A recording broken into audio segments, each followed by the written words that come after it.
근데 그 생명수 강가에 가려면 결혼을 해야 돼요. 누구랑? 예수님과 결혼을 해야 돼. 그래서 오늘 혼인잔치 비유인데요. 그 혼인잔치 비유에 청음을 받은 자는 많은데 택함을 입은 자가 적거든요. 그러니까 나는 진짜로 그 예수님 어린 양의 혼인잔치에 청음을 받았는지 먼저 확인해 보시길 바랍니다. 그래서 오늘 비유는 세 가지 비유가 연결되는 처음 사건으로 연결됩니다. 우리가 앞에서 보았던 것처럼 예수님께서 나귀 새끼를 타고 예루살렘 성에 들어가십니다. 예루살렘 성에 들어가셔서 성전에서 장사하는 사람들을 뒤집어 엎어버리죠. 장사하는 사람 상을 다 뒤집어 엎어버렸어요. 그리고 쫓아내면서 내 집은 만민이 기도하는 집이라 일컬음을 받을 것인데 너희는 도둑놈의 소굴로 만들었다. 예레미야 선지의 말씀을 전하면서 그렇게 말했죠. 그리고 이 건물 흘러 뭐 이렇게 했기 때문에 얼마나 미움과 시기와 질투의 대상이 되었을까요? 대제사장들과 그 성전에서 밥 먹고 사는 레위인들과 그리고 성전에 속한 사람들 그 가족들을 하면 수십만 명이 되는데요. 그들에게 미움의 표적이 되어버리죠. 예수님께서. 자, 그렇게 성전에 장사하는 사람 내쫓고 또 성전에서 사람들에게 병을 고쳐주시고 가르치실 때에 대제사장과 백성의 장로들이 와서 이렇게 묻죠. 네가 무슨 권위로 이 성전에 장사하는 사람 뒤집어 쫓아내고 가르치느냐? 무슨 권위로? 누가 너에게 이런 권위를 주었느냐라고 질문으로 시작된 거죠. 그때 예수님께서 그들에게 대질문합니다. 이게 랍비들의 질문 방식인데요. 그럼 나도 너에게 하나 묻겠다. 너희가 내 묻는 질문에 대답하면 나도 대답해 줄게. 세례 요한의 세례가 하늘로부터냐 사람에게서로냐? 갑자기 이들이 당황해졌습니다. 세례 요한의 세례가 하늘로부터 왔다라고 한다면 세례 요한이 증거한 예수님을 믿어야 되거든요. 이게 하늘로부터 왔다라고 하려니까 예수를 믿어야 되고 사람에게서 왔다라고 하려니까 백성들이 세례 요한을 선지자로 아니까 돌을 맞아 죽을 것 같으니까 자기들끼리 잠시 의논해보고 뭐라 그래요? 우리는 모르겠습니다. 모르는 게 아니잖아요. 알죠. 알면서도 비껴나가는 거죠. 그래서 예수님께서 나도 너에게 내가 무슨 권위로 이 말 하는지 말하지 않겠다 하셨지만 세례 요한을 인용하심으로 자신이 말씀을 가르치는 것은 누구 권위가 온 거예요? 하늘로부터 권위가 온 것을 지금 말씀하셨죠. 그러면서 이어지는 이제 비유 세 가지인데 첫째가 뭐였습니까? 두 아들이 있다 어느 집에. 큰 아들 보고 포도원에 가서 일해라 하니까 예 가겠습니다 하고는 가지 않았단 말이죠. 근데 둘째 아들 보고는 가라 하니까 싫어요 가기 싫어요 했는데 예 둘째 아들이 뉘우치고 포도원에 가서 일했다는 겁니다. 누가 아버지에게 순종했어요? 둘째입니다. 그래서 예수님께서 첫째를 누구로 보냐면 대제사장과 서기관과 바리새인들, 율법에 의로 흠이 없다는 그런 자기 잘났다는 자들, 이들은 불순종한 자로 간주해버려요. 근데 둘째는 누구냐? 세리와 창기예요. 그래서 세리와 창기가 서기관과 대제사장 바리새인들 너희들보다 천국에 먼저 들어간다 해버렸잖아요. 여러분 이 비유는 정말 유대 사회의 근간을 뒤집어 버린 거예요. 유대 사회에 지금까지 수천 년 쌓아왔던 그 종교적인 전통들을 뒤집어 엎어버리는 말씀이에요. 오늘식으로 말하면 뭐 총회가 있고 뭐 노회가 있고 이렇잖아요. 시찰회도 있고. 그러면 총회장, 노회장, 시찰장, 저도 한때 시찰장 한 적이 있습니다. 하여튼 이러한 권력자들, 이 어떤 사람, 지도자라는 사람들, 너희들은 천국 못 가고 저 상남동에서 저 몸 파는 저 창기가 회개하고 예수 믿었다. 그들이 먼저 천국 간다. 라고 했을 때에 얼마나 이거 뒤집어진 말이에요. 자, 그러고 났을 때 이들은 다 알죠. 이게 무슨 말씀이죠. 두 번째 비유는 뭐였습니까? 악한 포도원 품꾼 비유였죠. 우리 지난주 봤습니다. 포도원 주인이 포도를 완벽하게 만들어 놓고 종들에게 세를 주었습니다. 때가 되어서 그 세를 받으려고 종을 보내니까 때리고 쫓아버렸어요. 때로는 죽여버렸습니다. 돌로 쳤습니다. 두 번째 더 많은 종들을 보냈습니다. 그래도 여전히 때리고 죽이고 쫓아버립니다. 이 포도원 주인이 마지막에 내 아들을 보내면 이들이 아들은 존중하겠지. 마지막 아들을 보냈는데 세상에 아들 어떻게 했습니까? 죽여버렸습니다. 아들을 죽여버리면서 이 포도원이 우리의 것이 될 것이다. 뭐 유대 배경으로 보면 주인이 죽었기 때문에 아마 아들이 안 왔거든요. 아들 죽여버리면 이 포도원이 우리 것이 될 것이다. 그런 계산을 했을 수 있다 생각을 해요. 자, 그렇게 했을 때에 사람들에게 예수께서 질문하죠. 너희가 포도원 주인이라면 그 종들을 어떻게 하겠느냐? 여러분이 포도원 주인이면 그 종들을 어떻게 하겠어요? 진멸해야 되잖아요. 내 아들을 죽였으니까 진멸해야 됩니다. 그러니까 알아들은 거예요. 그러니까 이 대답한 사람들이 그런 일이 안 일어나면 좋겠습니다. 얼마나 무서워요. 그런 일이 안 일어나면 좋겠습니다. 근데 예수님이 뭐라고 말씀하셨어요? 시편 인용해서 건축자들이 버린 돌이 모퉁이의 머릿돌이 됐다 한 말씀을 읽어본 적이 없나? 그 말씀이 이루어져야 한다. 그러니까 너희들은 반드시 나를 뭐 해야 된다는 거예요? 버려야 된다는 거죠. 너희는 나를 버려야 된다. 너희가 나를 죽여야 된다. 이 말씀이에요. 그 말씀이 이루어져야 된다는 겁니다.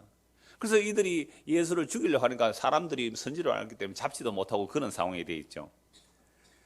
자, 세 번째 오늘 비유입니다. 오늘 그 질문에 이어서 계속 연속되는 비유인데요. 오늘 보면 1절에서 2절 보겠습니다. 예수께서 다시 비유로 대답하여 이르시되 천국은 마치 자기 아들을 위하여 혼인잔치를 베푸는 어떤 임금과 같으니. 여러분, 하나님 나라는 누구의 나라예요? 아들의 나라입니다. 하나님의 나라는 하나님 나라라고 하지만 아들의 나라예요. 그래서 골로새서 보면 하나님께서 우리를 흑암의 근세에서 끄집어내셔서 어디로 옮겨놨다고요? 하나님의 아들의 나라로 옮기셨어요. 그래서 하나님 나라가 아니에요. 그냥 하나님의 나라는 누구 나라요? 아들의 나라. 아들이 주인공 된 나라. 아들의 희생으로 만들어진 나라. 아들의 공로로 만들어진 나라. 그러니까 여기서 임금은 하나님 아버지잖아요. 아들은 누구예요? 예수님이라는 거죠. 그래서 어떤 임금이 아들을 위하여 잔치를 베풀어 놓았습니다. 그래서 그 종들을 보내어 청한 사람들을 혼인잔치에 오라 하였더니 오기를 싫어했다라고 말하죠. 그리고 유대인들의 잔치는 보통 일주일 한답니다. 잔치하기 전에 미리 종들을 보내가 우리가 다음 달에 잔치가 해서 미리 예고해놓고 잔치가 열리면 그날 또 가서 청하는 거죠. 그리고 또 잔치 중에도 손님이 안 왔을 때는 일주일 잔치를 하니까 가서 또 청해 온다는 겁니다. 그래서 구약 성경에서 이스라엘 백성들과 하나님의 관계를 혼인 관계로 해요. 그래서 이스라엘 백성들은 이 예수님 이 비유 말씀 너무 잘 알아요. 하나님은 신랑 역할이고 이스라엘은 아내 역할이거든요.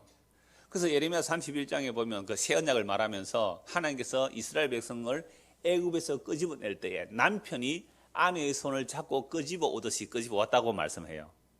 애굽은 어떤 곳이에요? 세상이에요. 오늘날로 말하면 피라미드 구조 속에서 살아가는 것. 저 높은 곳을 향하여 정점이잖아요. 그게 계급 사회되어 있는 그 피라미드 구조. 피라미드이 그냥 피라미드 세워졌을까요? 그 거대한 권력들이 피라미드를 만드는데 그 피라미드 구조로 살아가는 거죠. 이 세상에. 제 정점에는 1%, 그 밑에는 10%, 그 밑에는 80%. 이게 오늘날 자본주의, 자유주의가 추구하는 거예요. 8대 2의 사회. 그러니까 상위 20%, 나머지 전부 다 80% 가난하게 만들어버리는 이 정책으로 살아. 너네 밥이나 먹고 살아. 감히 어디 문화를 누려. 감히 어디 클래식을 들어. 감히 어디 오페라 구경을 가. 그런 것은 우리 20%, 상위 20%만 하고 너희는 밥이나 먹고 일이나 해. 이 제도로 만들어가래요, 이 세상이. 그게 애굽이라는 피라미드 구조 속에서 하나님께서 이스라엘 애굽에서 끄집어내시잖아요. 그건 아브라함과 이삭과 야곱의 언약하신 언약을 따라 손을 잡고 나오는데 몸은 끌려 나왔어요. 그런데 뭐가 안 따라 나왔어요?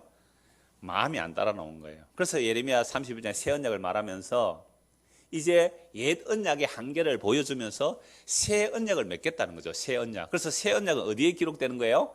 마음에 기록되는 새 언약을 맺겠다. 그래서 옛날 결혼이 아니라 새로운 결혼을 하겠다. 이렇게 보셔도 된단 말이죠. 그래서 예수님이 신랑이고, 그러니까 예수를 믿는 자가 이제 신부의 역할을 해야 되는데, 구약의 선지자들은 무슨 역할을 했냐면 친구의 역할을 해요. 그래서 요한복음 3장 28절 29절 제가 읽어드리겠습니다. 내가 말한 바 나는 그리스도가 아니요 그의 앞에 보내심을 받은 자라고 한 것을 증언할 자는 너희니라. 신부를 취하는 자는 신랑이나 서서 신랑의 음성을 듣는 친구가 크게 기뻐하나니 나는 이러한 기쁨으로 충만하였노라. 세례요한이 세례를 베풀 때 수많은 사람들이 세례요한에게 세례받으러 왔습니다. 그래서 세례요한의 제자가 굉장히 많았습니다. 그런데 세례요한이 누구를 증거해요? 예수님을 그리스도로 증거해버리잖아요. 그러니까 많은 사람들이 어디로 갈까요? 예수님에게로 가죠. 그때 세례요한의 제자들이 그렇게 말하죠. 많은 사람들이 세례요한의 제자들이 예수님께로 가니까 왜 이렇게 됩니까? 그때 세례요한이 한 말이 뭐예요? 그는 흥하여야 하겠고 나는 쇠하여야 하리라. 하늘에서 주신 이가 아니면 누구든지 취할 수 없다라고 말하면서 그분은 신랑이고 나는 뭐라는 거죠? 신랑의 친구로 나는 기쁨이 충만하다. 구약의 선지자는 신랑의 친구 역할을 하는 거죠. 그러면 신약의 십자가 이후의 성도들은요, 신랑의 신부잖아요. 이게 계급의 차이 그게 아니라 십자가가 어떻게 완성되는 것을 보여주는 말씀이에요. 또 마태복음 9장에 14절 15절 이런 말씀이 있습니다. 그때 요한의 제자들이 예수께 나와 이르되 우리와 바리새인들은 금식하는데 어찌하여 당신의 제자들은 금식하지 아니하나이까. 예수께서 그들에게 이르시되 혼인집 손님들이 신랑과 함께 있을 동안에 슬퍼할 수 있느냐. 그러나 신랑을 빼앗길 날이 이르리니 그때는 금식할 것이니라. 세례요한의 제자들이요 자주 금식을 했거든요. 바리새인들과 함께. 그리고 예수님의 제자들 보니까 금식을 해요 안 해요? 안 해요. 그래서 왜 세례요한의 제자들이 바리새인과 상급 관계인데 그런 부분에 또 뭐가 되는 거죠? 하나가 돼가지고 왜 당신의 제자들은 금식을 안 하느냐. 예수님이 뭐라고 말씀하세요? 아니 지금 혼인잔치에 신랑과 함께 있는데 금식하면 그건 예의가 아니죠. 예? 신랑과 지금 신랑 잔치에 왔는데 신랑이 밥 먹자 이러는데 신랑 초청받아 온 사람이 뭐 해요? 나 금식합니다. 그럼 잔치에 오지를 말든지, 그럼 금식을 하고 있었다면 금식을 깨든지. 별로 이게 호응이 안 되는 것 같아서 느낌이. 제가 신학교 다닐 때 어떤 전도사가 자주 금식을 해요. 금식을 하면 밥 먹는 자리에 오지 않든지 꼭 밥 먹는 자리에 와서 앉아 있어요. 그래서 내가 밥 먹으라 이러니까는 금식한대요. 제가 또 가만히 있습니까 그때는. 요즘 좀 이제 나이가 들어서 좀 부드러워졌습니다. 그때 제 별명이 대꼬쟁이라 그랬어요. 대꼬쟁이 아세요? 대꼬쟁이.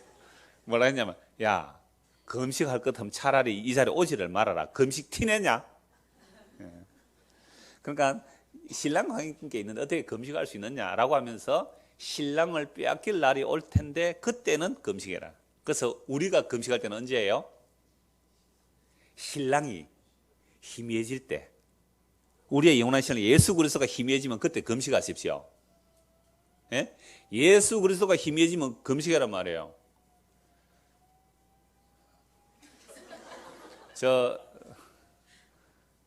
우에 그거 빼시면 됩니다. 그 식당에 가서 우에 그걸 빼시고. 이게 아마 히터를 켜놔서 그런 것 같아요.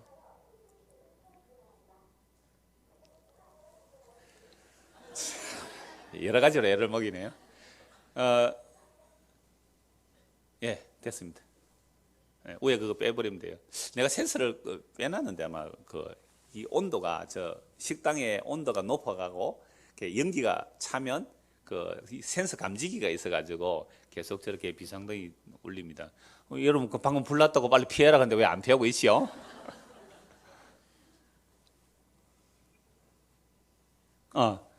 언제 금식할 때라고요? 이런 금식 좀 하세요 요즘. 그럼 신랑이 잘 보인다는 말이에요? 뚜렷하게 밝히 보입니까? 예수님이 안 보이면 금식해야 되는 거죠. 자, 3절입니다. 22장. 그 종들을 보려 그 청한 사람들을 혼인잔치에 오라 하였더니 오기를 싫어하거늘 다시 다른 종들을 보내며 이르되 청한 사람들이 이르기를 내가 오찬을 준비하되 나의 소와 살찐 짐승을 잡고 모든 것을 갖추었으니 혼인잔치에 오소서 하라 하였더니 이 잔치가 임금이 잔치를 했기 때문에 어떤 거예요? 모든 것을 다 갖춰 놓았다는 거죠. 그러니까 모든 것을 다 갖춰 놓기는 어떻게 오면 돼요? 그냥 아까 장로님 기도했잖아요. 빈손 들고 오면 돼요. 빈손 들고. 그리고 옛날에 시골에 잔치하면요 전부 부조를 하거든요. 부조를 했단 말이에요. 그래서 어떤 사람은 잔치집에 올 때 뭐 가져옵니까? 하루 전에 묵을 한 판 해가 오는 사람이 있고, 어떤 사람은 대병 소주를 한 병 들고 오는 사람이 있고, 막걸리를 한 통 들고 오는 사람이 있고, 어떤 사람은 두부를 한 판 들고 오는 사람이 있어요. 콩나물을 한 통 기르고 오는 사람이 있고, 그렇게 해서 뭐예요? 잔치를 하거든요. 가난했기 때문에. 그렇게 서로 부조하면서 그렇게 시골에는 잔치를 했어요. 이 말씀 드릴 때 고개를 끄덕거리는 분은 60세 이상 되시는 분들이에요. 그러니까 그렇게 잔치를 했는데 지금 이 자리는 누가 잔치를 배설했습니까? 임금이에요. 완벽하게 준비되어 있습니다. 그럼 제가 옛날에 뉴스에 봤는데, 그러니까 어떤 재벌집에 초상이 났더라고요. 초상이 났는데 세상에 어떻게 오면 이제 종문계들 접대를 하는데요. 개인상이 다 나가더라고요. 개인. 요 테이블 딱 있잖아요. 개인상. 꼭 일본에 1인 식사하는 것처럼. 우리는 가면 막 수육 같이 막 먹고 이러잖아요. 김치 같이 먹고. 근데 부잣집은 다르대요. 딱 오는데 개인상 하나 딱딱 깔끔하게 나오더라. 아, 저런 게 돈의 위력이구나. 그렇게 싶죠, 여러분들도. 그러니까 지금 임금이 잔치를 배설해 놨단 말이에요. 부족함이 있을까요, 없을까요? 없어요. 완벽하게 갖춰져. 완벽하게. 아무것도 필요 없어요. 완벽하게 갖춰져 있어요. 그래서 오시란 말이에요. 가서 오세요 라고 했는데 세상에 사람들이 오기를 뭐예요? 싫어하죠. 오기를 거절합니다. 5절 보세요. 그들이 돌아보지도 않고 한 사람은 자기 밭으로 한 사람은 자기 사업하러 가고 또 그 남은 자들은 종들을 잡아 모욕하고 죽이니. 여러분 이거 악한 포도 품고 비하고 같지요? 악한 포도 종들을 죽여버렸단 말이에요. 그러면 임금이 어떻게 하겠어요? 진멸하는 거 맞죠? 7절 임금이 노하여 군대를 보내어 그 살인한 자들을 진멸하고 그 동네를 불사르고. 무시무시한 혼인잔치가 되어버렸습니다. 그죠? 무시무시한 혼인잔치. 임금이 완벽하게 준비해놨는데 그 잔치가 기쁨의 잔치가 아니라 무시무시한 진멸의 잔치가 되어버렸어요. 여러분 이스라엘 백성들은 여호와의 날을 기다렸습니다. 메시아의 날을 기다렸습니다. 그 날은 자기가 구원받는 줄 알았어요. 그런데 선지자들은 그 날이 캄캄한 흑암의 날이라고 그랬습니다. 그 날이 구원의 날이 심판의 날이 된단 말이죠. 우리도 마찬가지예요. 오늘 예수를 믿는다, 뭐 복음을 한다, 십자가를 얘기를 하지만 주님 오시는 그 날에 어떤 사람에게는 뭐가 될까요? 심판의 날이 될 수 있는 거예요. 어떤 사람은 구원의 기쁨의 날이 될 수가 있단 말이죠. 그러니까 이 혼인잔치를 그렇게 기다려왔지만 그 혼인잔치에 사람들이 안 와요. 청한 사람들이 안 온단 말이에요. 오히려 그 종들을 잡아 모욕하고 죽여버렸습니다. 그래서 임금이 노예 그들을 진멸하고 동네를 불살라버렸습니다. 구약에 하나님께서 선지자들을 보낼 때에 부지런히 보냈습니다. 얼마나 부지런히 선지자를 보냈습니까? 그런데 선지자들은 그 선지자들이 하나님의 말씀을 전할 때 선지자들을 때리고 모욕하고 감옥에 가두고 죽여버렸습니다. 예수님 오셨을 때 그러니까 그 선지자들은 그리스도가 오실 것을 예언한 자들인데 그들을 때려 죽인 자들이 결국 그 선지자들이 예언한 예수 그리스도 그분이 오셨는데도 이들은 예수를 죽였다 이 이야기입니다. 그래서 임금이 어떻게 말하냐라고 하면 9절입니다. 내 거리 길에 가서 8절입니다. 이에 종들이 이르되 혼인잔치는 준비되었으나 청한 사람들은 합당하지 아니하니 내 거리 길에 가서 사람을 만나는 대로 혼인잔치에 청하여 오라 한데 종들이 길에 나가 악한 자나 선한 자나 만나는 대로 모두 데려오니 혼인잔치에 손님들이 가득한지라. 그러니까 잔치는 이미 다 배설되어 있어요. 천국이 다 만들어져 있단 말이에요.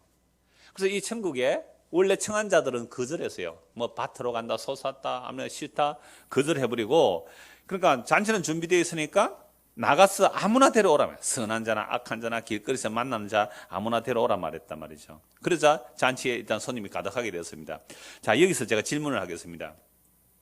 왜 임금이 초대한 그 자기 아들의 잔치에 청함을 받은 자들이 가지 않았을까요?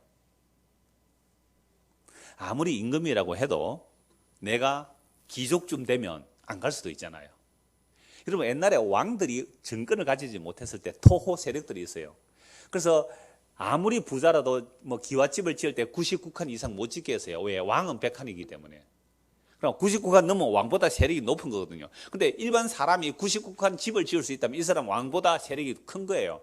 그래서 옛날에 왕권을 유지하기 위해서 토호 세력들과 뭐예요? 혼인을 맺잖아요. 사돈 관계를 맺어서 그렇게 권력을 유지하는데 자기가 실력이 있는 사람은 임금이 초청해도 안 갈 수 있는 거죠. 그래 잔치에 가고 안 가고는 나의 주권에 달려도 생각하면 거절할 수 있습니다. 그 다음에 잔치에 가는 것을 거절한 또 이유가 자기 밭으로 가고 자기 사업을 위해서 간 것입니다. 이들은 다 할 일이 많아서 못 가겠다. 바빠서 못 가겠다는 거죠.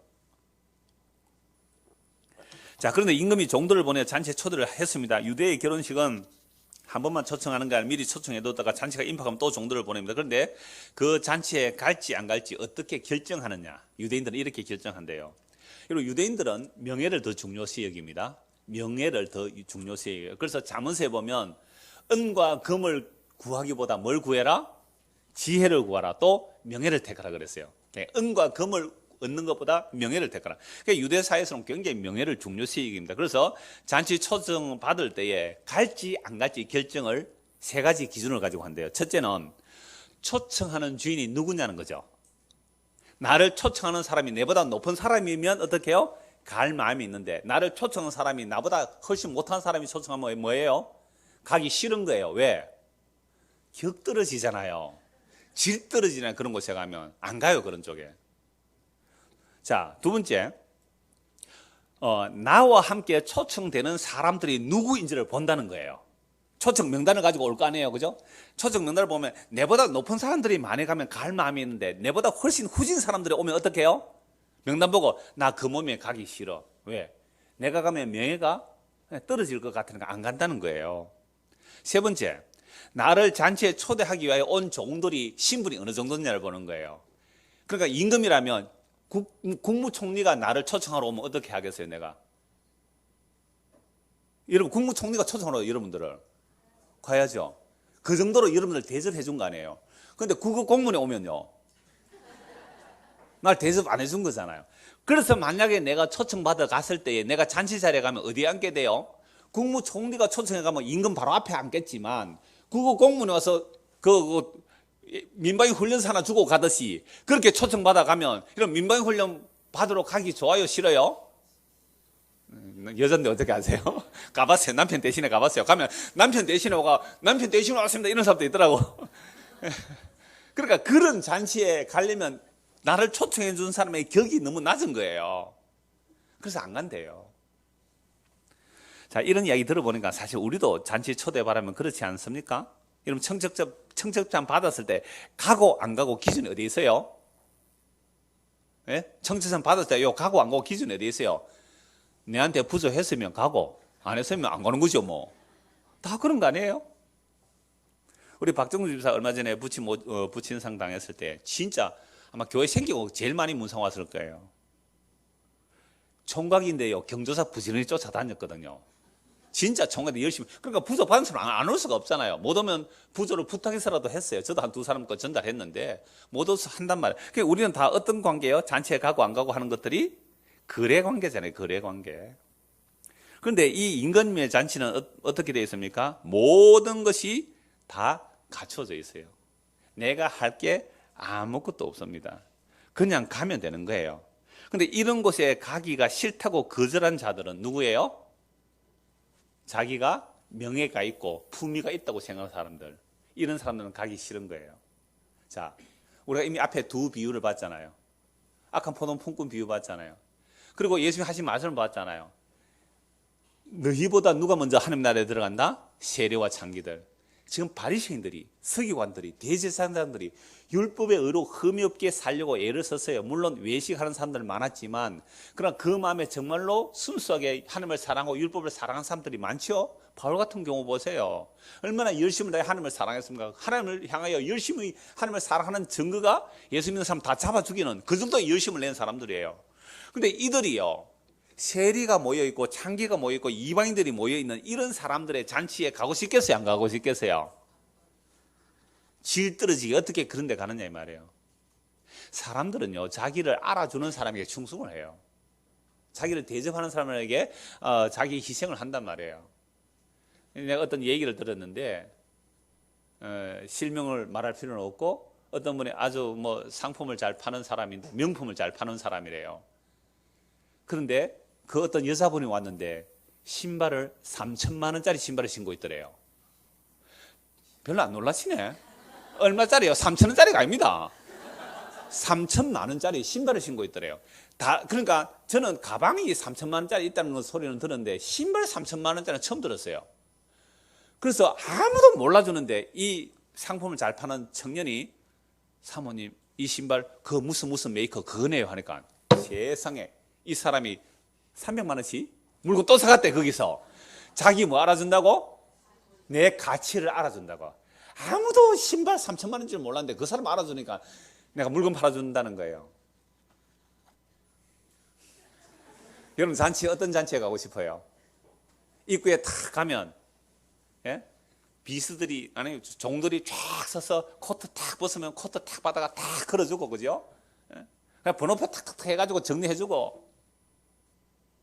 옛날에 우리가 어디를 갔더라 거기 가니까요 뭐 미슐랭 뭡니까? 미슐랭? 그 타이야 미슐랭?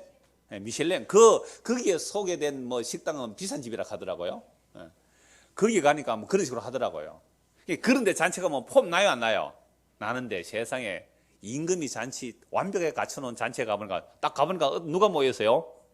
세리도 있고 창기도 있고 이방인도 있고 도둑놈도 있고 강도도 있고 다 불러 모았으니까 아무나 불러 모아놨으니까 에이 격 떨어져 안 갈래. 안 갈래. 누가복음 14장 한번 보십시다. 누가복음 14장.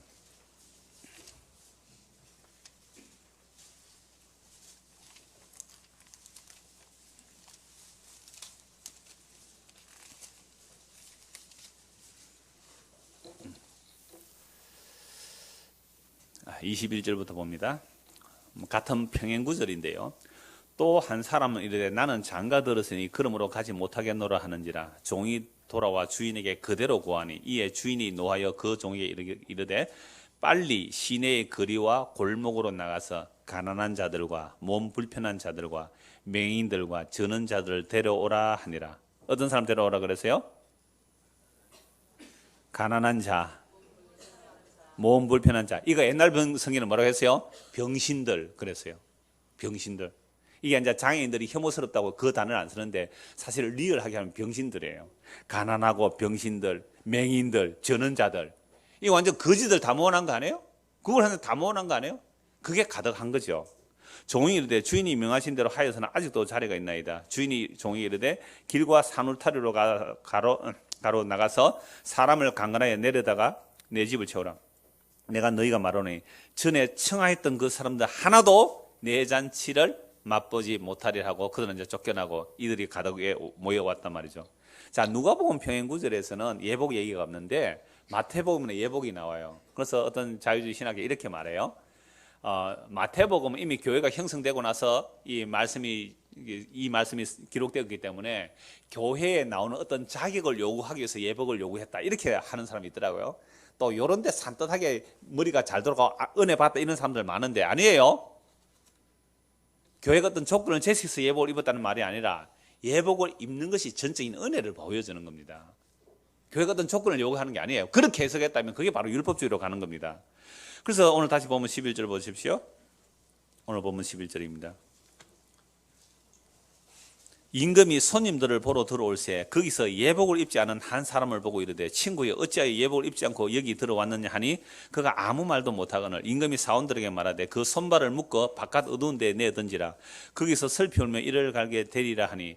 자, 처음에 초청한 사람들은 뭐 바빠서 일한다고 이런저런 조건으로 안 왔어요. 그래서 아무나 데리고 왔더니 악한 자나 선한 자나 가득 모여졌습니다. 그러니까 누가복음식으로 하면 어떤 자들이에요? 가난한 자, 몸 불편한 자, 맹인, 저는 자. 이들이 잔치에 가득해진 거예요. 근데 놀랍게도 예레미야 31장 새언약이 시작되는 7절 8절 이런 말씀이 있습니다. 여호와께서 이와 같이 말씀하시니라 너희는 여러 민족의 앞에 서서 야곱을 위하여 기뻐 외치라. 너희는 전파하며 찬양하며 말하라. 여호와여 주의 백성 이스라엘의 남은 자를 구원하소서 하라. 보라 나는 그들을 북쪽 땅에서 인도하며 땅끝에서부터 모으리라. 그들 중에는 맹인과 다리 저는 사람과 잉태한 여인과 해산하는 여인이 함께 있으며 큰 무리를 이루어 이곳으로 돌아오리라. 예레미야가 새언약을 전개하면서 주여 이스라엘의 남은 자를 구원하소서. 이스라엘 남은 자는 어떤 사람들이에요? 바벨론에 포로 잡혀갔습니다. 바벨론 포로 잡혀가서 완전 망해버린 거예요. 망해버린 거. 나라가 망했단 말이에요. 포로 잡혀가서 70년 만에 돌아오는데 돌아오는 자들의 모습이 어떠냐? 몸 불편한 자들, 병신들이에요. 맹인들이에요. 저는 자들이에요. 이런 자들이 남은 자로 돌아오더란 말이죠. 이 예레미야 31년 새언약하고 지금 마태복음에 잔치에 참여한 누가복음 시대 잔치에 참여 이들의 모습하고 같이 연결되죠. 그러니까 천국 잔치는 이런 곳이란 말이에요. 임금이 다 갖추었기 때문에 몸 불편한 자 와도 된다는 거예요. 장애인이 와도 된다 이 말입니다. 아무것도 없는 거지가 와도 된다는 거예요. 근데 입구에 가서 뭐만 입으면 돼요? 예복만 입으면 돼요. 유대 사회 속에서 예복을 입는 건 그냥 흰옷 입고 간대요. 흰옷. 자기가 준비해서 흰옷 입고 갈 수 있는 거죠. 근데 이 잔치에서는 지나가다가 갑자기 끌려와서는 옷 입으러 갈 시간이 있어요? 없어요? 없어요. 그렇다면 누가 준비해 줘야 돼요? 임금이 준비해 줘야 됩니다. 임금이. 갑자기 길 가다가 잡혀왔는데 뭐 옷 입을 틈이 어디 있어요? 입구에서 예복을 나눠주는 거예요. 그 구약의 열왕기상 10장에, 열왕기하 10장에 보면요. 예후가 반역해서 임금이 되잖아요. 물론 하나님께서 엘리야 선지자의 사원을 보내서 그 기름 부어서 예후가 왕이 되었을 때에, 바알 섬기는 제사장들 다 모아가지고 그들에게 뭘 입혀요? 예복을 입힙니다. 찬양대 가운처럼 이 바알 숭배자들이니까. 예. 뭐 아니라고 하세요? 바알 숭배자 요들에게 전부 다 예복을 입혀라. 그 바알 섬기는 사람들은 전부 예복을 입힌 거예요. 그렇게 임금이 초청했기 때문에 뭐 급하게 온 바알 제사장들이 뭘 입어요? 가서 임금이 주는 예복을 입잖아요. 입은 사람 다 죽는 거예요. 입은 사람들. 그거 죽이라. 근데 여기는 반대로 생각하면 돼요. 이제 잔치에 왔는데 길 가다가 뭐 가난한 자들, 아까 뭐 전원자, 뭐 맹인들, 거지들 아닙니까? 이들이 잔치에 왔는데 잔치에 못 들어가요. 그 모습으로. 입구에서 뭘 나눠준다고요? 예복을 준비해서 나눠주는 거예요. 그 예복을 입으면 얼마나 기쁠까요? 아니, 일하러 가다가 잔치, 얼마나 며칠 배가 고픈 사람이라고 생각해 보세요. 며칠 배가 고픈 사람. 세상에 임금의 잔치살에 가보니까 산의 진미가 가득해요. 저기 가면 먹을 수가 있는데. 그리고 나중에 밑에 비닐봉다리 하나 해놨다 좀 챙겨가 넣어가면 우리 집에 굶주리는 애들도 갖다 줄 수 있는데, 저기 들어가면 좋은데 입구에서 뭘 나눠줘요? 예복을 나눠줘요. 얼마나 감지덕지 입고 갔을까요? 그런데 아까 부를 때 선한 자나 악한 자가 있었기 때문에 자기 딴에 선한 자가 거기에 휩싸여서 들어온 사람이 있을 수 있잖아요. 근데 예복을 안 입고 있어요. 그래서 임금이 묻죠. 너는 왜 예복을 입지 않느냐? 유구무원이거늘. 아무 말을 못해요. 이 사람은 지금 잔치에 와가 앉아 있기는 있지만 마음이 어땠을까요? 내가 이것들하고 같이 앉아 있다니, 이 떨어지는 것 같은 이 격 떨어지는 것들하고 내가 같이 앉아 있다니 기분 나빠 입이 툭 튀어나오고 있는 거예요. 얼마든지 상상해 볼 수 있는 거 아닙니까? 그런데 잔치에 갔을 때 진짜 내가 대접받고 높은 자리, 아주 주인이 아주 높은 자리에 앉혀놓은 그런 잔치 자리하고 내가 무시받는 그냥 어중이 떠중이들하고 같이 자리에 취급하는 거하고, 여러분 기분 좋겠어요, 안 좋겠어요? 예복 안 입고 있는 거예요. 기분 나빠서 쫓아내라. 쫓아내어서 손발을 묶어서 쫓아내버리라. 거기서 슬피 울며 이를 갈게 되리라 하시면서 마지막 결론이 뭐예요? 청함을 받은 자는 많되 택함을 입은 자는 적으니라. 여기서 쫓겨난 사람은 한 사람이지만 이 쫓겨난 사람이 많다는 말이에요? 적다는 말이에요? 많다는 거예요. 그러면 청함을 받은 자하고 택함을 받은 자하고 뭐가 다르냐면, 택함을 받은 자는요, 지금 누구나 오라 하잖아요. 누구나, 듣는 자는 누구나 오라 할 수 있죠. 복음은 누구나 믿으라 할 수 있잖아요. 근데 정말 택함을 입은 자는 그 입혀주시는 의의 세마포 옷만 고집하게 돼요. 그것만 입고 감사하게 돼요. 이게 택함을 입은 자들의 특징입니다. 택함을 입은 자들은 자기가 갖추어 나가려고 하지 않아요. 왜? 심령이 가난한 자는 복이 있나니 천국이 저희 것이라고. 바벨론 포로 잡혀서 나라 다 망해버렸잖아요. 나라 다 망해버렸으니까 저는 자예요. 소경이에요. 내 힘으로 돌아올 수 없는 거예요. 이들 남은 자들이 돌아오니까 이들에게 예복을 입혀주는 거죠.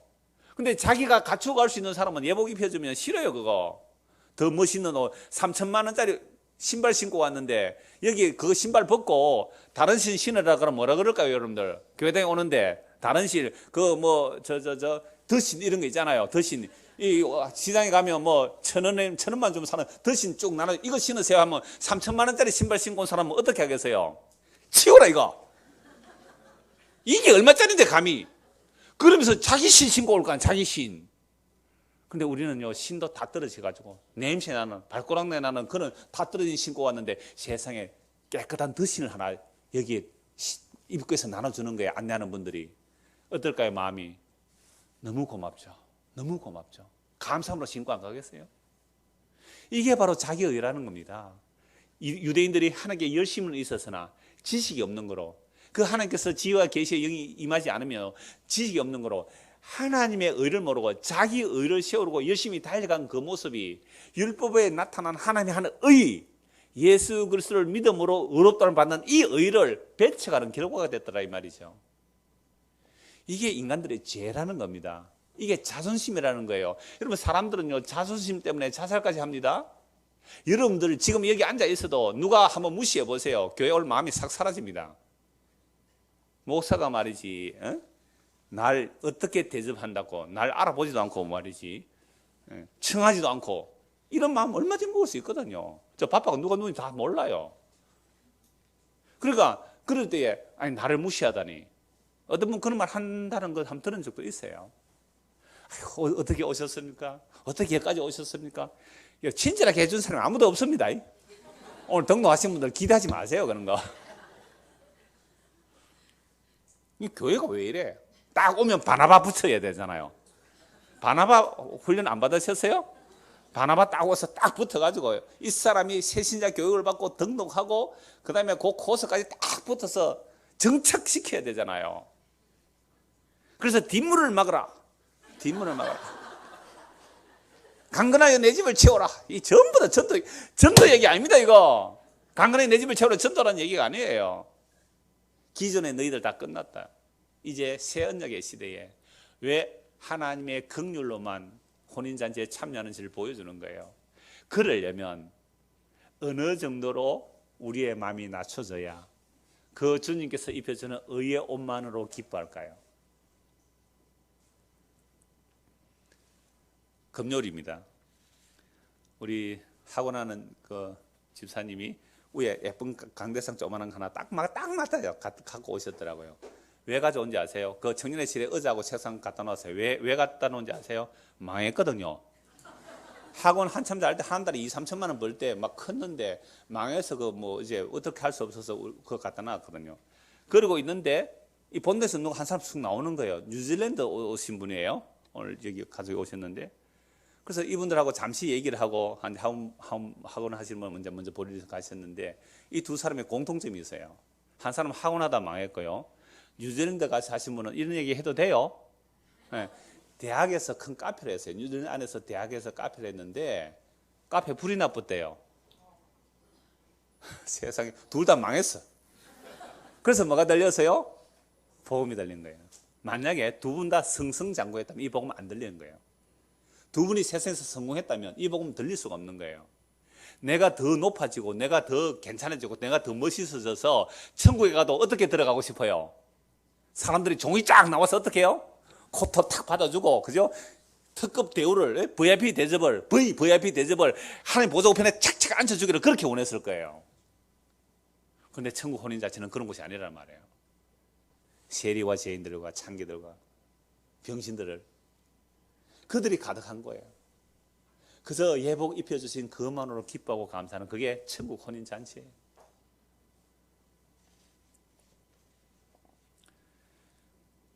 요한계시록 7장을 보겠습니다. 요한계시록 7장입니다.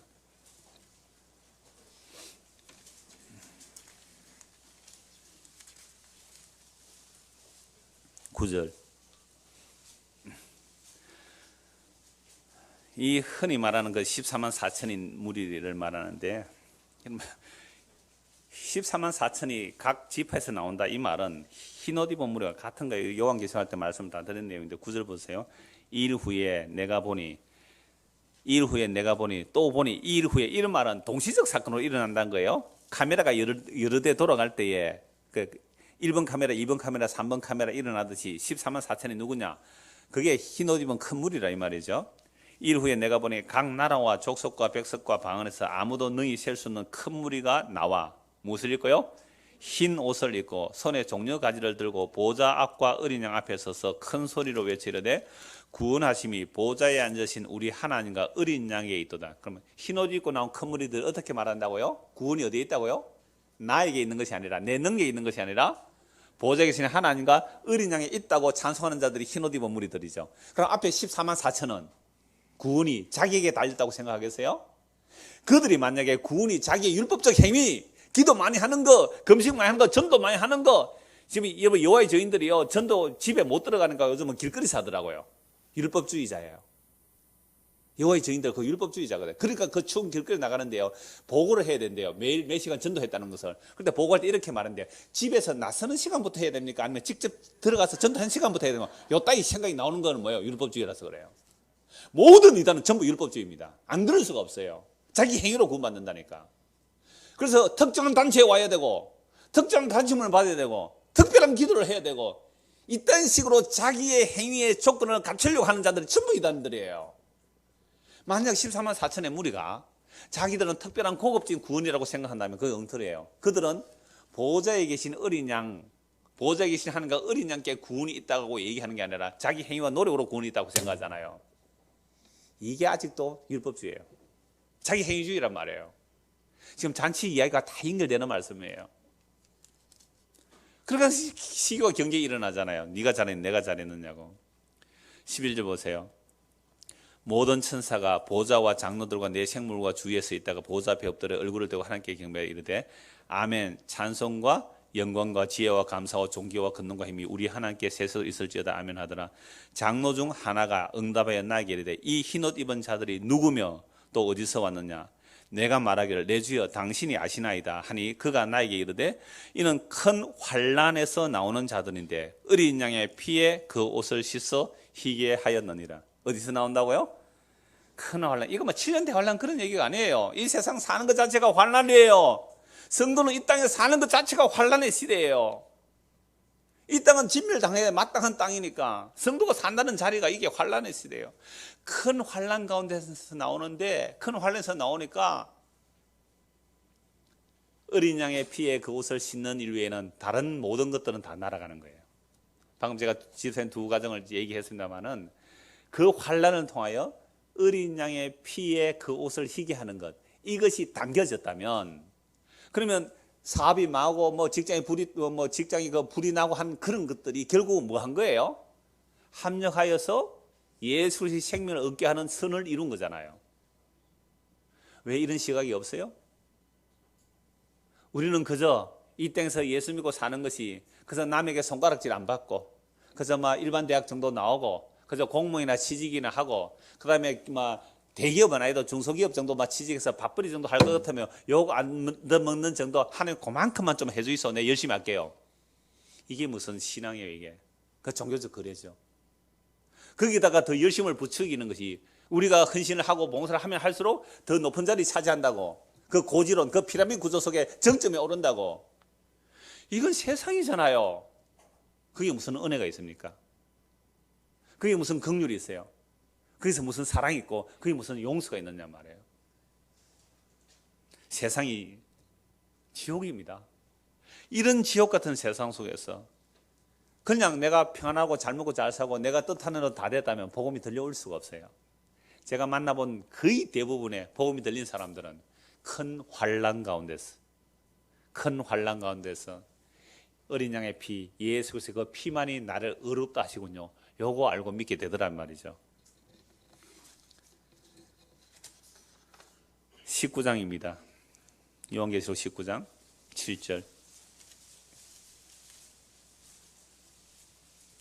왜 혼인잔치에 다 아무나 선한 자나 악한 자나 병신들이나 다리 저는 자나 맹인이나 끌려왔는데 왜 쫓겨나야 됩니까? 예복을 안 입었다는 거죠. 그 예복은 어린 양의 피에 그 옷을 씻어 희게 한 자들이에요. 요한계시록 19장 7절입니다. 우리가 즐거워하고 크게 기뻐하며 그에게 영광을 돌리세. 어린 양의 혼인 기약이 이르렀고 그의 아내가 자신을 준비하였으므로 신부가 신랑 맞을 준비를 했단 말이에요. 이걸 가지고 또 주의 재림을 기다리는 신부 뭐 그런 사이트가 있더라고요. 그래서 주님 재림하기 위해서는 이렇게 해야 주님을 맞이할 수 있고 저렇게 해야 주님을 맞이할 수 있고 전부 방법론을 제시하면 엉터리예요.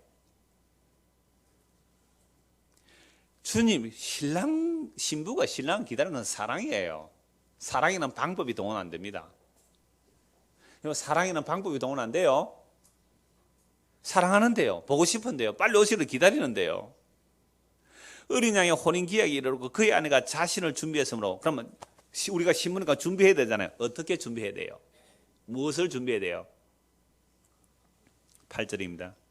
그에게 신부에게 빛나고 깨끗한 세마포 옷을 입도록 뭐 하셨으니? 허락하셨으니. 우리가 갖추어 입는 거예요. 주께서 허락해야 되는 거예요. 주께서 허락해야 되는 거예요. 수동태예요. 내가 이 옷을 갖추어 입을 수가 없는 거예요. 주께서 입도록 허락하셨어요. 그럼 이 옷을 입을 때에 감지득지하면서 이 옷을 입을 자들은 어떤 자들이 계세요? 하나님이 택한 자들에게 환난을 통하여 마음이 낮춰져야 돼요. 그 교만한 마음들이 깨어져야 돼요.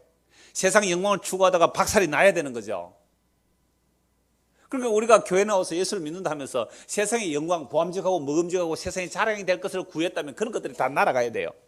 그래야 만약에 내가 구한 대로 다 됐다면 예수 옆에 나갈 때 무슨 옷 입고 갈 거예요? 3천만 원짜리 신발 신었으면 가방은 6천만 원짜리 들어야 안 되겠어요? 옷은요? 옛날에 전지현 씨라고 몇 분 우리에게 나오신 분이세요. 제일교파 일본인하고 결혼했는데 어마어마한 사업을 했던 분이에요. 이분이 남편이 이제 러시아하고 남편이 사업을 하다 러시아가 그때 개혁이 일어나고 하면서 사업이 무너져 버린 거예요. 그래서 이 사람이 그 삼풍백화점, 전에 한번 얘기 말씀드렸는데 삼풍백화점에 보석 전에 보석 구경하러 가서 했는데 그날 마침 기사가 사모님 죄송합니다. 어머니가 갑자기 아프셔서 병원에 좀 모시고 가야 됩니다. 한 번도 그런 적이 없대. 그렇게 충성된 그 운전기사였는데 알았다고 갔다 오라고 내일까지 기회가 있어서 내일 가지 했는데 몇 시간 뒤에 전화가 온 거예요. 사모님 텔레비 켜보십시오. 삼풍백화점 무너진 거예요. 만약 자기가 그 시간에 갔다면 삼풍백화점 거기 그 자리에서 그대로 무너져서 죽었을 거라는 거예요. 어려서 죽겠어 부르셨는데 그분의 간증을 제가 쭉 교정을 한번 봤거든요. 그래서 부르셨는데 그렇게 해도 제대로 신앙생활 안 하더라는 거죠. 그분이 어떻게 돌고 돌아서 와서 한국에서 다른 데 가서 이제 사업을 하고 계시는데 제가 왜 이 말씀 드립니까? 이 사람이 자기 사진 찍어놓은 거 카톡 사진이 있는데요. 정말 멋쟁이 옷을 입고 있는데 자기가 팔에 팔찌하고 목걸이, 시계 뭐 그런 거 그 세 개가 1억이래요. 뭐 까르띠에 맞습니까? 그런 거 있어요. 뭐 까르띠에라 하나 뭐라 하든 뭐 말은 해서 잘 모르겠어요. 하여튼 그거 1억짜리를 걸치고 있는 사진을 딱 찍고 있어요. 1억짜리. 여러분 그렇게 예수님에 가고 싶죠? 그거 못 갑니다. 절대 못 가요. 그거 다 털어버려야 돼요. 그래서 나는 오직 예수 그리스도의 보혈의 공로, 그 긍휼, 그 덮어주심, 그 긍휼하심, 그 용서하심, 그거 입고 갑니다. 잘하는 게 있어요, 없어요? 전혀 없어요. 나 같은 죄인, 태어나면서부터 마음의 생각과 계획이 항상 악해서 나는 나밖에 모르는 이런 죄인을 그 피로 대속하시고 나는 그를 죽였는데 그는 나를 용서하시고 그의 피로 나를 깨끗하게 해주신 그 의의 세마포옷을 입도록 허락해 주신 거예요. 수동태요. 그 옷을 우리가 입는 거예요. 이게 택한 자들이에요. 이 택한 자들은요, 이 옷만을 뭐예요? 지키는 거잖아요. 이 옷을 더럽히지 않으려고. 그게 혼인잔치에 택함을 입은 자들의 모습이에요. 그래서 마지막 복이, 요한계시록 마지막 복이 뭔지 아세요? 한 것만 보고 말씀 마무리합시다. 14절, 요한계시록 22장 14절. 자기 두루마기를 빠는 자들은 복이 있으니 이는 그들이 생명나무에 들어가며 문들을 통해 이승에 들어갈 근세를 받으려 함이라. 자기 두루마기, 의의 겉옷이에요. 의의 겉옷을 입었는데 어느 날 이렇게 예수 믿고 살다 보니까 점점 뭐가 묻어져요? 그 때가 뭐겠어요? 내가 주를 위해서 열심히 했는데 그거 붙여놓겠죠. 덕지 훈장. 북한의 그 군인들 보면 뭐예요? 이게 양쪽 가슴에 부족하더라고. 훈장들 두두두두두두두 훈장 이런 거 그거 붙여서 가려고요. 그게 주님의 옷을 더럽히는 거잖아요. 그래서 그 옷을 빠는 자들은 복이 나 어디에 나가요? 생명나무에 나가요. 그래서 보세요. 17절 성령과 신부가 말씀을 오라 하시는다. 듣는 자도 오라 할 것이요 목마른 자도 올 것이요 또 원하는 자는 어떻게 해요? 값없이 생명수를 받으리라. 이게 복음입니다. 이 복음 안에 살아가는 저와 여러분 되기를 소원합니다. 기도합시다. 하나님 아버지, 우리는 어떤 잔치에 초청을 받으면 제일 먼저 걱정되는 것이 옷입니다. 이미 옷이 가득하지만 유행에 뒤떨어진다고, 멋있지 않다고, 이 옷을 입고 가면 사람들이 수군거릴 것이라고 생각하면서 걱정하지만 하나님의 나라는 완벽하게 예수님의 피로 다 갖추어져 있습니다. 그뿐 아니라 거기에 들어갈 예복조차도 다 갖추어져 있습니다. 이 놀라운 의의 옷, 어린 양의 피로 우리를 깨끗하게 해주신 그 의의 세마포옷을 입도록 허락하셨사오니 이 놀라운 은혜에 아멘할 수 있는 참으로 택함받은 성도들 되도록 은혜를 베풀어 주시옵소서. 예수 그리스도를 받들어 기도드리옵나이다. 아멘.